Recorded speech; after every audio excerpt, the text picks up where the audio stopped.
In the conventional medical system, whenever a woman goes to a GP or their doctor with PCOS symptoms, it seems like the only solution, the majority of the times, is being prescribed with hormonal pills and birth control.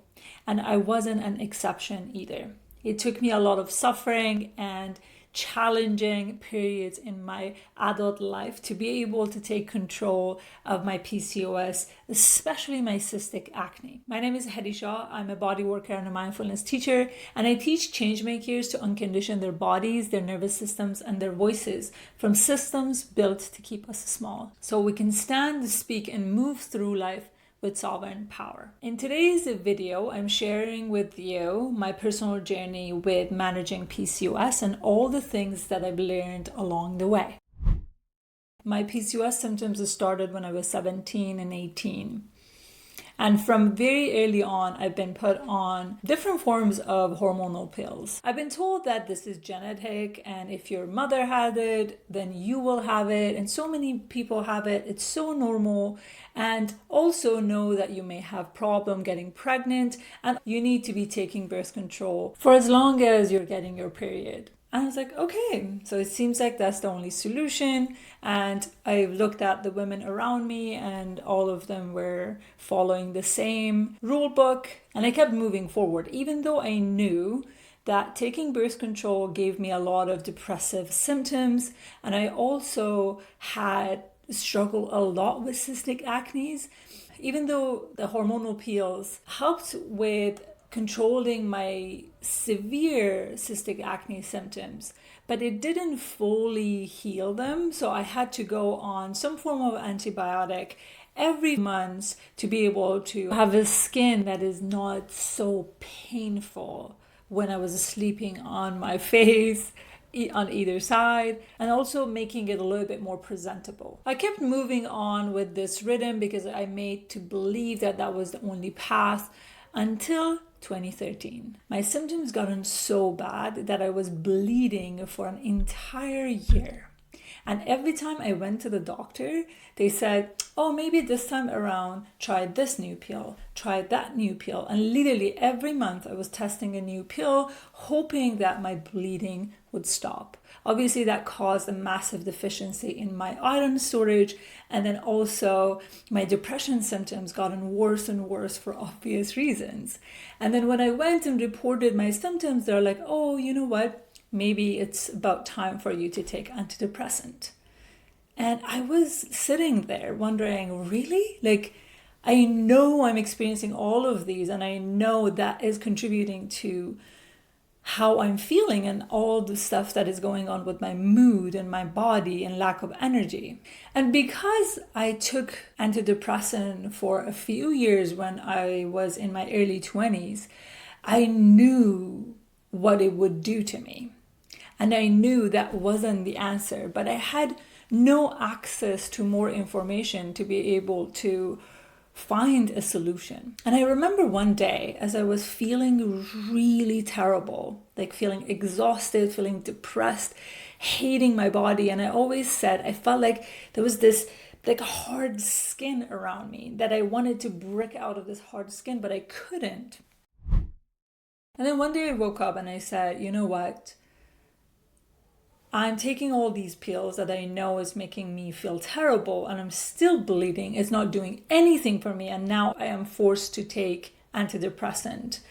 So what is this even doing for me? Like, I'm still suffering. And I clearly remember that day that I decided to throw the pills in the garbage can in my kitchen. Before I continue with my story, I want to emphasize that this is my story. I'm not suggesting you throw the pills out. I am sharing exactly what happened, the level of frustration and pain and suffering that I was in, and what supported me on this journey. And this journey is purely have the intention of supporting you and giving you perspective on potentially other avenues that you could take if you're suffering. If you already found your answer and the medical system is working for you, that's great. Keep moving forward with that.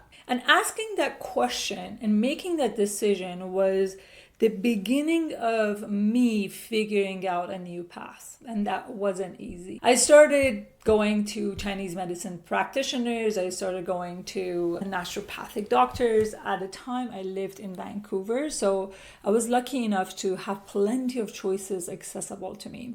And every time I went to them, I obviously spent a lot of money, a lot of energy, a lot of hope to get what I needed. I would buy the supplements, I would try all of that, and none of them really worked. I started changing my diet significantly. At the time, I was a vegetarian, and then I started really shifting things. I stopped eating grains and glutens and dairy and all of that stuff to be able to continue supporting my body. And every time I would go to this new practitioner, go for a few months, and feeling that I'm not making any progress, I would feel heartbroken and disappointed and angry. Like the amount of anger I had in me about like why I'm spending all this energy and I'm not getting what I want. Still, it's sometimes thinking about what I went through and so many women are going through makes me angry. And I think that's a progressive anger that I need in my life to be able to do the work that I do. I remember one day when I was teaching a client and we were talking about health issues, and she was telling me how she went through a lot herself. And she told me about this functional medical practitioner who's also a naturopath, but she does things a little bit differently, and that might be helpful. And imagine like that was first or second year in my business, and I was very much working really hard to make my ends meet. And I looked at this doctor's website and it was like very expensive for me. I was like, oh my God, I don't want to do that. But then there was this voice inside me, what if this works? Like every time I would go to a practitioner and I would fail, I would take a moment of grief, disappointment, anger, and then I would pick myself back up and try to find that solution. And that seemed to be a pattern in my life about everything that I experience in my life. And then when I went to this doctor and I explained everything that I went through, I took my lab test and all of that with me. And she said, you know what? You tried so many different things. I can continue giving you a bunch of supplements, hoping that's going to work, or you will do a test. So I know exactly what's going on. And at the time, it was about, I don't know, 700, 800 Canadian dollar. Probably it's more expensive now. So I will put the name of the test here. At the time I did this particular test, but then now I know Dutch test is a lot more common that people go through. And then I came out, I was like, okay, you know what? Let's do this. Let's pay for this because I'm so desperate right now. When the test result came out, for the first time, I felt heard, I felt seen, I felt like all that I was experiencing, it wasn't just in my head. There was something actually going on in my body.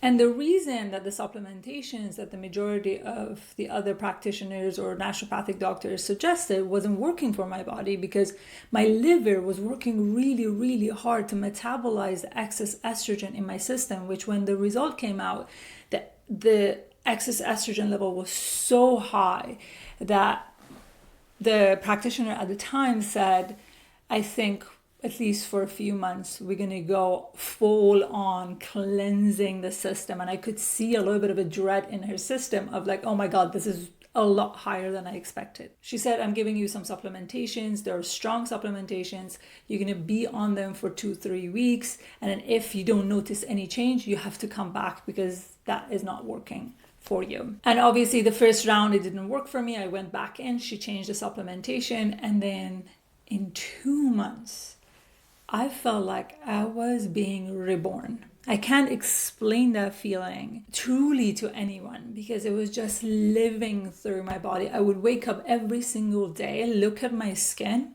and seeing my skin clearing out. I have more energy. I feel more alive. I'm actually looking forward to my day. I look at myself and I feel this little spark coming back into my eyes. And there were so many moments that I would sob because I could see this moment in my visualizations at times, but it felt so far out of reach that I couldn't believe that this was actually happening. One of the supplements that was critical in me metabolizing the excess estrogen was calcium dichlorate. And oftentimes combined with DIM, that really helped, obviously at the beginning in very high dose of being able to support my liver. And then after that, the rest of the supplementations that I was prescribed to take was actually doing what they meant to be doing in my system. So again, know that PCOS is very different for everybody, and your symptoms, your hormonal level, like so many different variables could happen. Like just because we have PCOS, it doesn't mean our problems are exactly the same. In my case, I had very, very high estrogen level and very low progesterone being produced in my system. My cortisol level was completely out of whack. And considering that I always had sleeping problems since I was 18, and I couldn't sleep more than only a couple of hours per night before I actually got to manage my hormones. And since then, I've been sleeping really well. So I highly recommend doing your own due diligence before you take any supplementations. And I'm not suggesting that you're taking this. I encourage you to do your own research. And here's some of the supplementations that I took at the time that really, really changed the game for me. After taking these supplements for 6 to 8 months, I was maintaining a pretty good baseline with my hormones. I was feeling a lot clearer in my mind, in my skin, in my body, but still I had those moments of flare-ups that I would eat something randomly or something would happen even without knowing, or at least at a time I didn't recognize those as a stress response. My skin would flare up. Even though it would heal pretty quickly compared to the past, still I noticed those dreadful moments that showed me that I wasn't fully trusting myself. I wasn't fully settling into this new baseline. And I also noticed something else, that I was very dreadful of decreasing the dosage of the supplementation that I was taking, or even coming off of them, because I was so scared that if I come off of any of those supplementations, my body, my skin would go back to where I started. I felt like I wanted to trust my body. I didn't want to be codependent on supplementations. And that was the whole point of me giving my body what I needed so I could be able to create that naturally in the system. Around this time, it was when I moved to the UK. So UK doesn't have a lot of supplementations that I had easily accessible in Vancouver. So I had to come off of some of those supplementations. And around the same time, I got introduced to conscious connected breath work as well as somatic work. When I started doing this work, I realized that there were a lot of stuff coming up in my nervous system from the past around how much I didn't want to be a woman. Not because I hated being a woman, rather because I felt unsafe being a woman.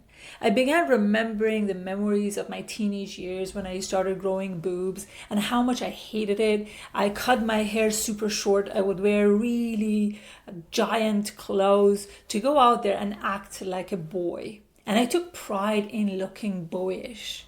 And I felt really, really uncomfortable growing into a woman, because even though in my family, like my dad always loved me or adored me, I've never seen the women around me being respected. You know, it's acceptable for a dad to love their daughter, but not necessarily in a greater society. And I'm coming from Iran and have grown up in a community that I've seen patriarchy being practiced at its core on a day-to-day basis. And no wonder all the women before me had symptoms similar to PCOS, because they had to man up. They needed to suppress all the safety that a woman's body needed for them to progress in their lives.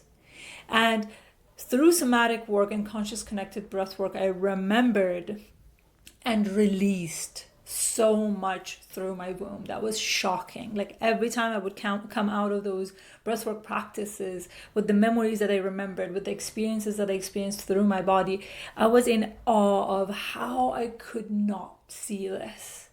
How could I carry this for such a long time without even being aware of them for a second? And that was when I fell in love with somatic work. And also I began understanding the way the body keeps the score. And I started connecting back to my aunt, who I didn't have a really good relationship with. And I remember the reason back in the day when I was super young, I chose to not like her was because she was too of a woman. And she would annoy me and make me angry because oftentimes in the society she was blamed for who she was rather than being able to blame the system for how the system tortured her. And in healing my relationship with her and getting back in touch with her, I welcomed a part of myself that I rejected for so long. And I am recognizing today that how much I am similar to that particular aunt that I hated, or I was taught and brainwashed to hate. And in rejecting her, I was rejecting a big part of my characteristics. And then that was when I started trusting my body a lot more to come off of supplements and also barely having flare-ups. And my skin started clearing out. I felt like I was going to a new level with my skin healing and with my hormones. As I continued arriving more and more comfortably in my body and really owning my womanhood, I started looking into what our cycles meant and really understanding what each chapter of my cycle could represent. Who am I being when I have higher level of estrogen, and who am I being when I have a higher level of progesterone in different phases of my cycle? There's a really famous book called Period Power, and also there are a lot of other resources that can teach you how to understand and track your period and your needs in different chapter of your period. We have 4 cycles, like one during our period, the first cycle that they call it wintering, and then we go into our spring phase that we're beginning to come up, like our estrogen is starting to peak. And then that summer when we're ovulating and when we have a lot of energy, we want to put that energy outward. Like for example, I enjoy speaking a lot more when I'm like in my ovulation phase. And then we're going to that autumn phase right before our period. And that's when I find myself that I want to go inward a little bit more and understand myself a little bit more. I become a lot more intuitive, or almost like the wild woman nature, that we dare to close the curtain to the outer world and just go to the depth of ourselves, or to the depth of unknown, or your divine connection, to be able to choose what works for you and what doesn't work for you. And as you're going through that cycle of shedding, then you know what you're shedding and what you're letting go. And as women, we constantly go through that birth, death, birth cycle. And if we can lean into that, we can actually begin to enjoy our womanhood a lot more. I'm not saying that's easy. It really depends. I think I have the luxury of running my own business and have my schedule to be able to decide how I want to move each month. But I can imagine that is not as easy for a lot of people who have normal jobs, right? And also your home environment, how safe you feel in your home. And I'm lucky enough to have a partner that completely supports me in exploring my womanhood, and also getting on board with supporting me when I need it most. For example, before my period, we have certain ways of communicating that what I actually need. Maybe he will take charge of the things that I would normally do in our house, but I don't really enjoy it during that time. So he's willing to pick them up for me so I can rest more, or I can do the things that bring me more of that sense of calm and peace in my autumn season. I hope my experience supports you. And I really believe it's not just the nutrition, it's not just the supplementation, and you've seen it in my example. I think when we do work with biology, like improving our quality of life, like I did by going to a functional medical doctor, we have more resources within ourselves to be able to meet those parts of ourselves that needs to be met so desperately. My friend, thank you so much for watching this far. I hope this video served you and gave you some new insights to look into around your experience as a woman. Do your own research, take charge, become the advocate for yourself. So we need to becoming a lot more proactive in taking charge on what works for us and what doesn't work for us, and trusting that. And if you want to dive deeper and understanding what your body and your posture is trying to tell you, check out the Discover Your Body's Story quiz down below. And I see you in the next video.